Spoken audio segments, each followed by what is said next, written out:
What's going on, you guys? My name is Nelzorm. I am a new content creator.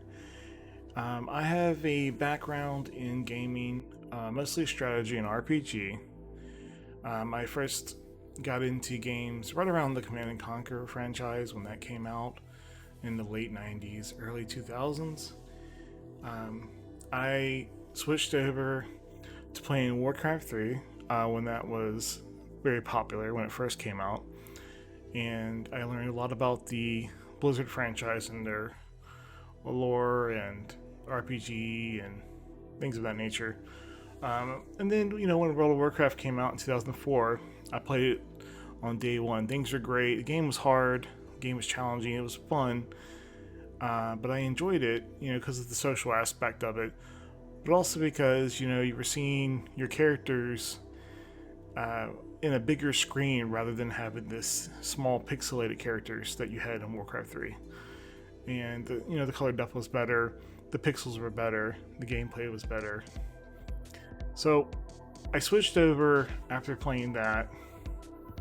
I played that for many years. I played a couple other MMORPGs. I played Star Wars Galaxies. I played a little bit of the Old Republic. I played PlanetSide 2, EverQuest 2. Just a whole plethora of games. And one thing really that I really enjoyed a lot of was I played a lot of World of Warcraft. World of Warcraft was a fun game. It was really interesting to play.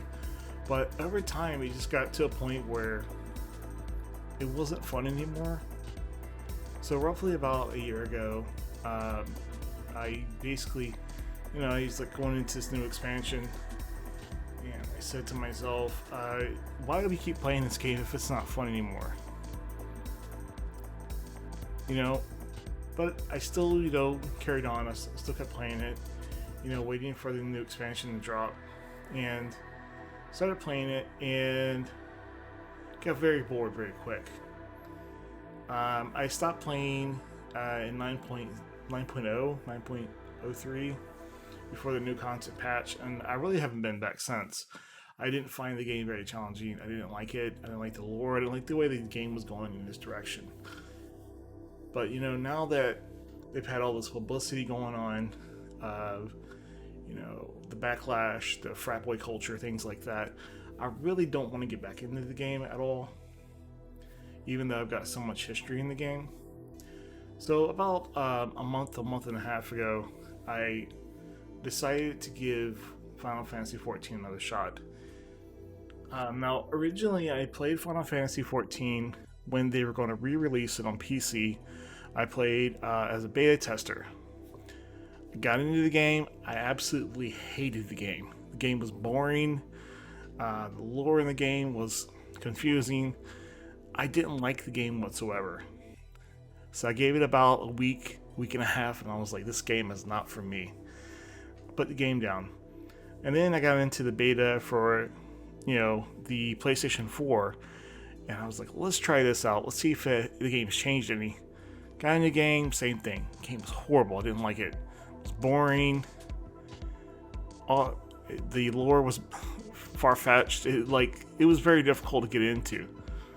And the truth of the matter was, I didn't really give the game enough time to play it and take the time to learn it, to enjoy it, So about a month and a half ago, I got back into the game, coming from playing other games that I really just didn't have fun with anymore. I said, let's give it another shot. On top of that, my brother was playing, my little brother, he was playing, and he had asked me to come play with him. So I said, yeah, I'll try it out, but I'll give it about a week, Not really expecting the game to be anything much. So I got into the game, started playing it, and I said, you know what? What's an interesting class in this game that appeals to me? And that was really key to it, because before that, I didn't really look over all the jobs. I just picked what looked cool, and I didn't really have any enjoyment out of it. So I sat down, I looked at all the jobs, I looked at what they did, how they were played in a group function, and I was like, okay, I'm going to settle on playing a ninja.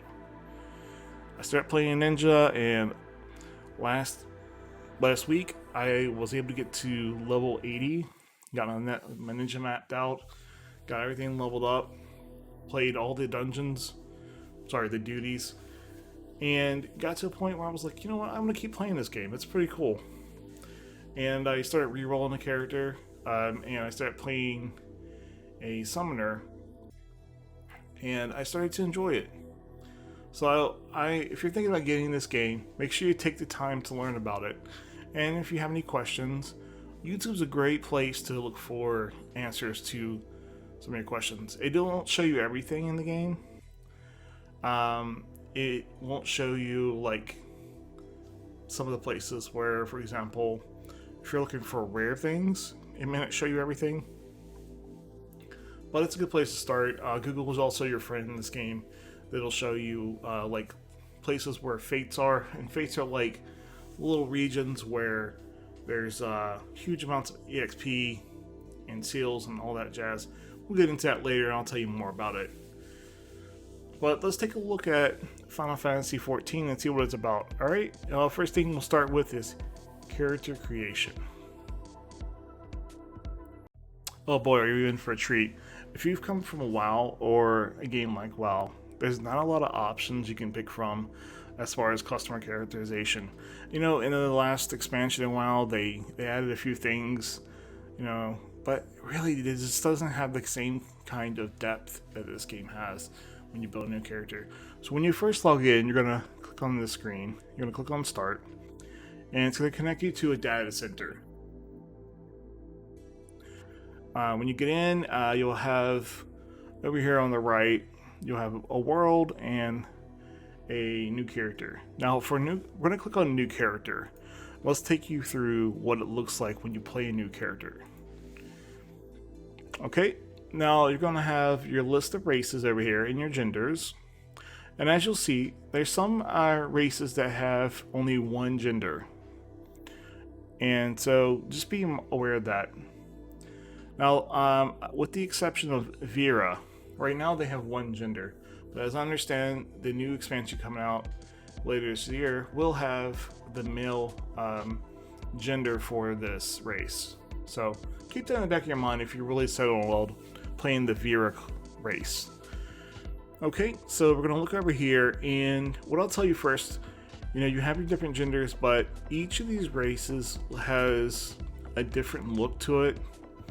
And it has its own set of customizations. So, for example, if you play a Ura, you can see it has like horns, it's got scales, you can customize it in those sorts of ways. Whereas if you go play an elf, you know, you got like ears, you can customize the ears and you can change things like that. So for the sake of this video, I'm going to pick something, let's pick something like, let's play Miss Cote. Alright, now first thing you'll do after you pick your race and your gender, you'll come into this screen. So there's basically two clans to play with each race, and really they're only there for lore. So it doesn't really matter which you pick, it just gives you different flavor text. The other thing I want to point out here is that you have different starting attributes: strength, dexterity, vitality, intelligence, and mind. Now these are important for the job you play, however, the race is not important for what you play. Okay, so these will balance out with the gear you get in the game. So I'm going to tell you this right up front, just pick what you like, pick what appeals to you, and don't pick based on these stats. They're not really relevant. So I'm going to pick Keepers in the Moon, because I'm a Nightman, and I'm clicking confirm. Now the first thing you'll be presented with is your height. You can go tall, you can go short. Some races are taller than others.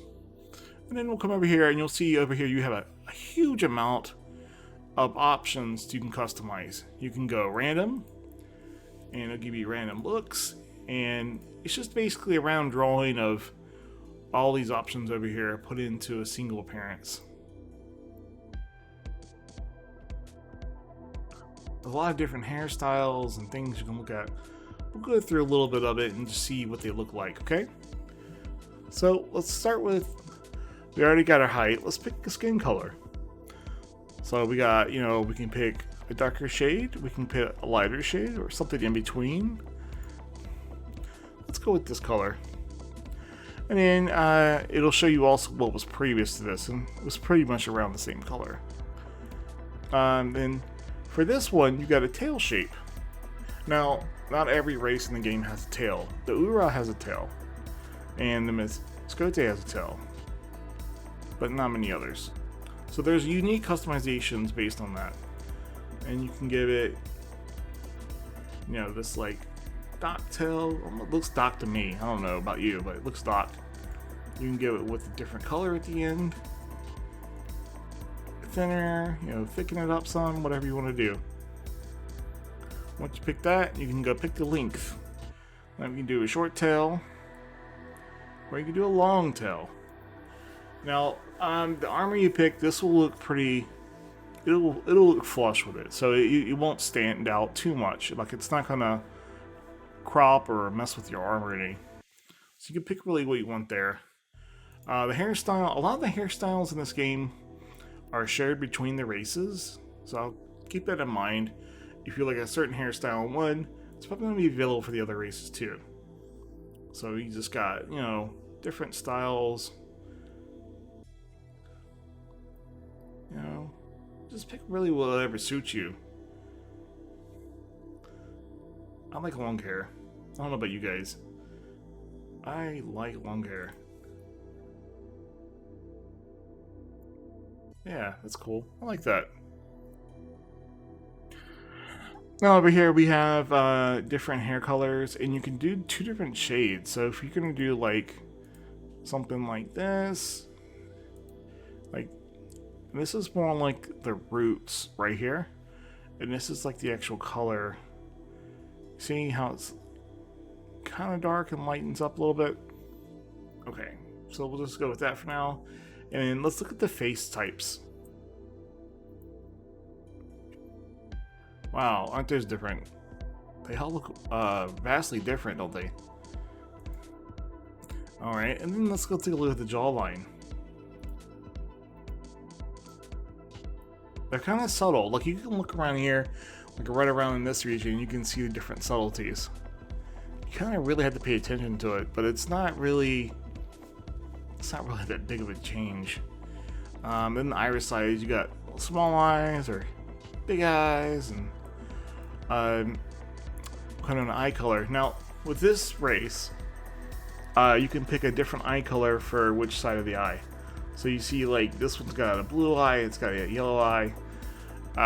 That's pretty cool. That's a feature that I don't see on every race, but you can really customize it to what you like. Yeah, something like that. Very pretty. Okay, and then we'll go look at the eyebrows. Some races have a lighter array of eyebrows to choose from. They only have 4, for example. This one's got 5. Not a big difference in them. The nose, it's got a bit of a button nose now, like I do. And you got different shapes you can pick, whatever you like. Alright. A little lip color.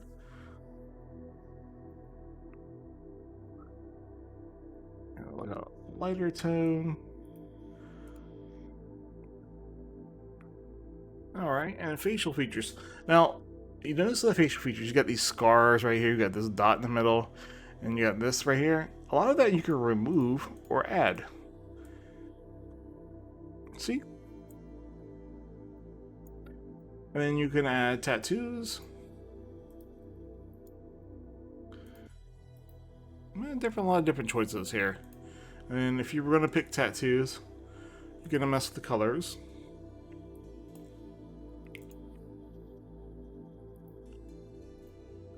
Now, some races will have better, a lot of different tattoo options. And then you can go with face paint.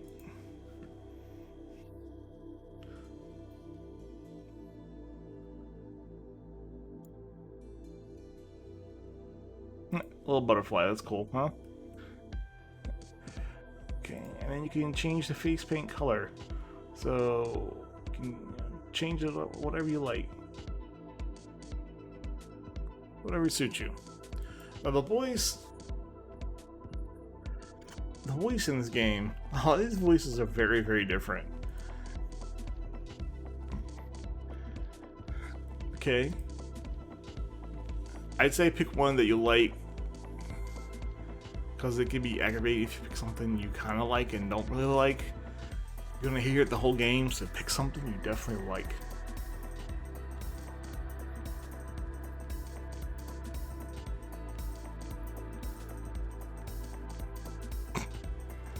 And you can hear how they sound. Cheering, laughing, nodding. No. Okay, and then once you have that picked, you can come over here and you can look at what's called small clothes, which basically puts them in the undergarments. And this is so you can look at their body physique, you know, while you're customizing them. I think it's creepy. I don't like that. So I put that, and then you can give them unique poses, and then you can change the environment. This really only shows up on the login screen, so you don't have to put this. But you can also use this to see how they look in different environments. You know, because you might look at it one way and be like, "Wow, that looks really cool in the ocean or on the coastline." But that looks really bad inside. Like, it's a little bit too dark. So you can go back over here and just re-customize it. Now what I'm going to do is I'm going to go ahead and save what I have here. I'm going to click on confirm. And it says here, do you want to save your appearance data? This is basically, do you want to save the template of the character you just created? I'm going to click on no. Then you're presented with this. This is like your birthday in the game for your character. Has no bearing. It's completely, you know, flavor. It's just, you can pick whatever. It doesn't really matter. Then you have this deity. Now these are the different flavor text on the left here for whatever you want to pick. They really don't matter. You can pick whatever you want. Whatever appeals to you. Alright, now going over on the right side, we have classes. Or jobs, however you want to say it, because they're called jobs, they're called classes, and these are important. You don't have to pick and stay with what you select in the beginning. This is just what you start out with, and these have different meanings because some jobs later on in the game you're required to level these up to a certain level before you can unlock other jobs. I'll give you an example. When I first got into the game, I played an archer and I hated it. I was like, man, I really want to try something else. I want to try playing a ninja. So, what you would have to do in this game is you would pick one of these classes if you're going to play a ninja, and you would level up to level 10, and then you would unlock rogue. You become a rogue. You have to start all over to level 1, and then you have to play to level 30, and then you can unlock ninja. So keep that in mind if you, for whatever job you want to play later in the game, make sure you level up what's appropriate for that job. Because like if you went in and you leveled up, like say archer to level 30, you're like, wait, where's my ninja unlock? It won't unlock ninja because you have to get the rogue to level 30. By that same token, now when I got my ninja up to level 80, when I finished maximizing it, it was last week I got it to level 80. I was like, I'm gonna roll something different. The beauty about this game is that you don't have to create a new character when you want to play something else. You can just select what you want to play next. And so for me, I wanted to play a summoner, which is a pet class. It's one of the few pet classes in this game. But in order to do that, I was going to have to play an arcanist.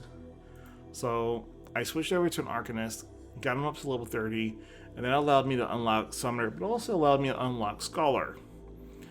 So make sure you research what you want to play and what it takes to unlock that specific job. Because you don't want to level up the wrong job. It's a lot of time for nothing. So once you have picked your job, it's going to ask you to pick where you're going to create your character.